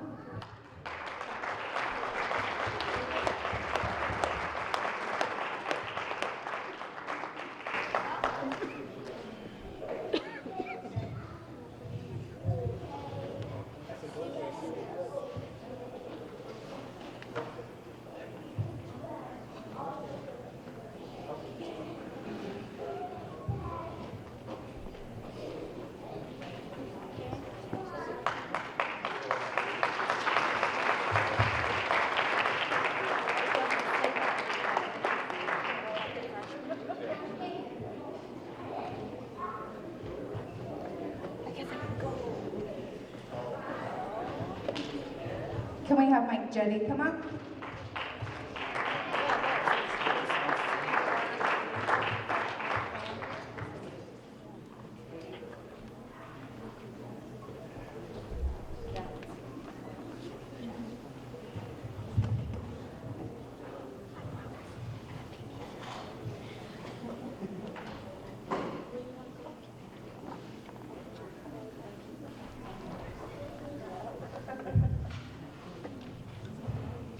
Can we have Lillian Alvarez come up?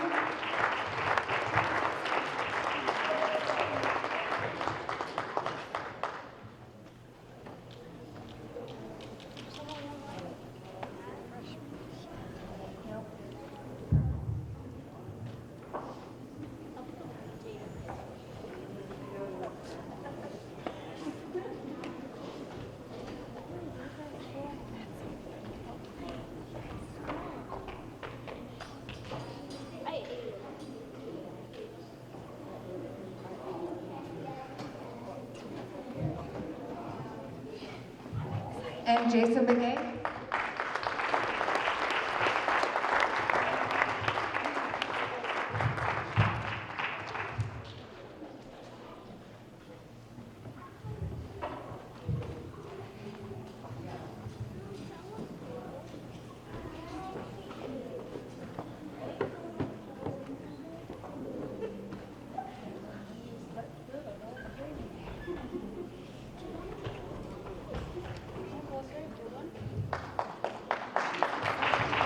And Matt Shika.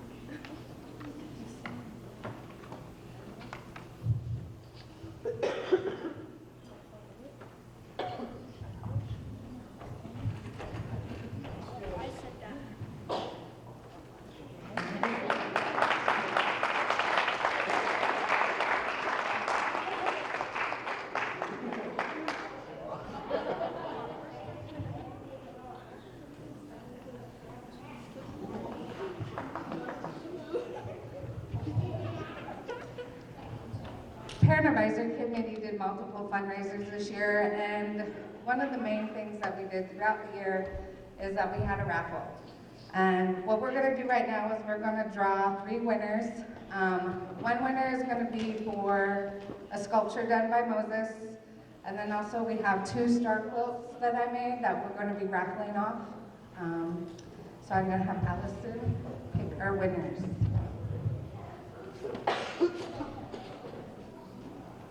Okay, for the sculpture is Pat McHugh. Is there?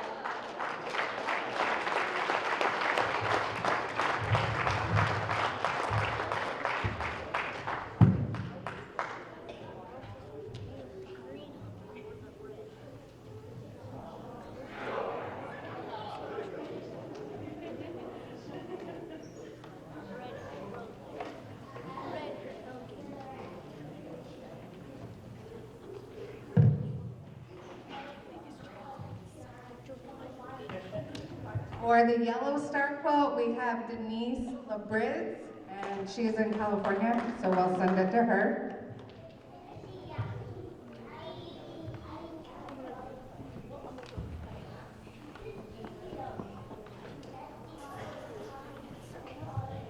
For the white star quilt, we have Jen Means.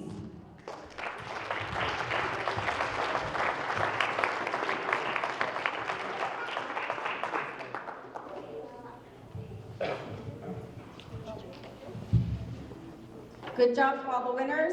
PAC, the Parent Advisory Committee, really stepped up this year and did all the fundraising for this event to happen.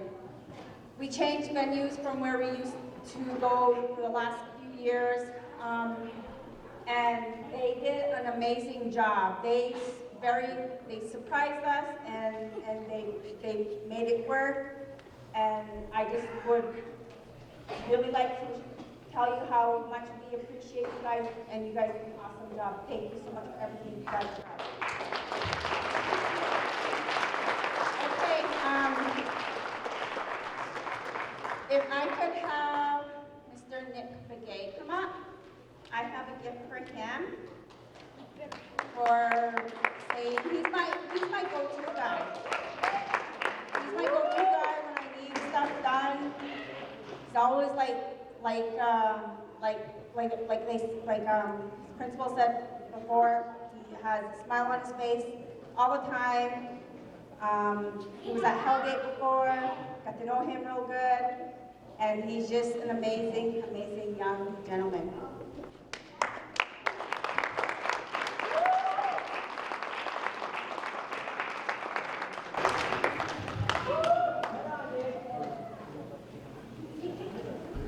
All right, if we could have Matt come up and do your song, the last song. Okay.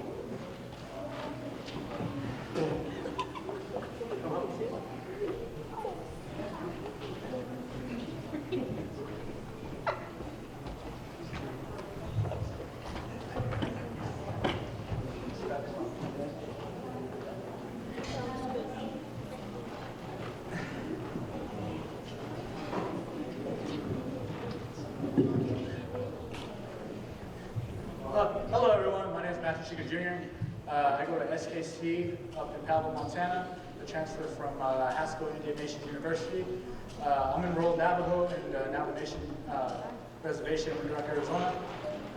I graduated at Sentinel actually 2 years ago, and I was in the same seats as everyone you see me. And got the same feather, you know. Yeah, but, you know, I want you guys to continue your education, whatever you guys are going to do the rest of your lives, you know. It's never too late to go to school, never too late to do anything, you know. You got all your lives to explore what you want to do, what you dream of. And actually, my guest here, Lorenzo Runberry, he's actually running for a student senate president up at SKC. Give him a round of applause.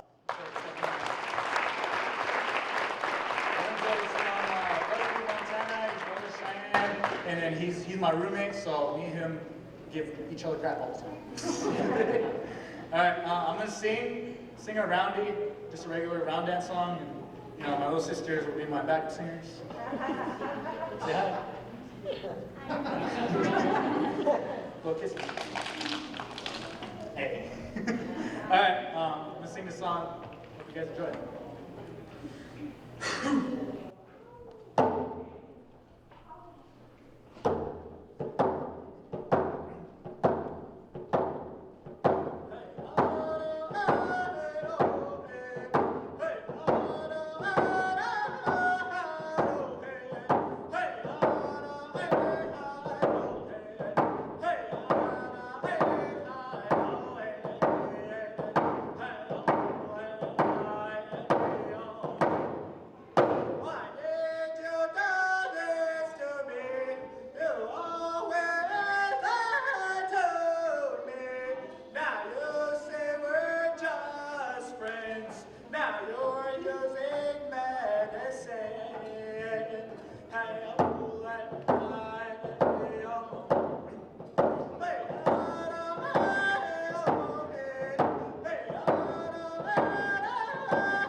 you were mine.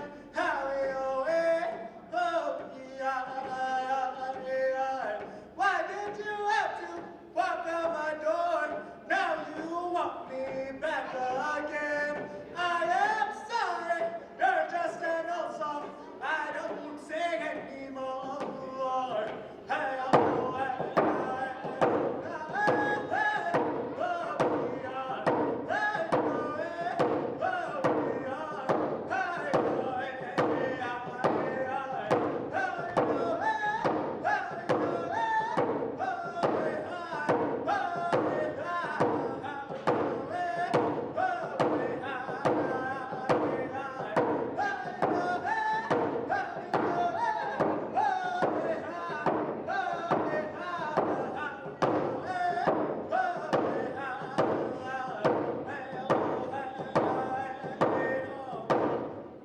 once upon a time, everything was fine.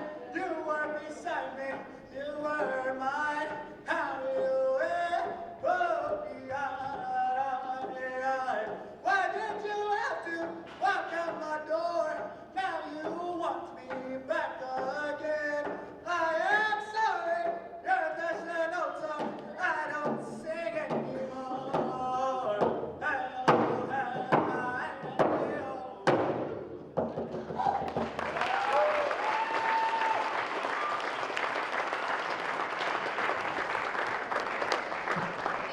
Thank you, Matt. Thank you, everybody, for coming. We appreciate everybody coming, and to all the graduates, congratulations. You'll go after high school and do amazing things, no matter what it is you do, whether you go to college, trade school, or just get into the workforce. Whatever you do, try to be the best that you can. Thank you, everybody. There's the little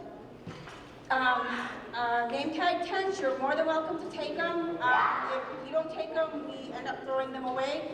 So if you want to take them, go ahead. Any food that's left over on your table, you feel more than welcome to take it. And any of the desserts back there. Thank you so much.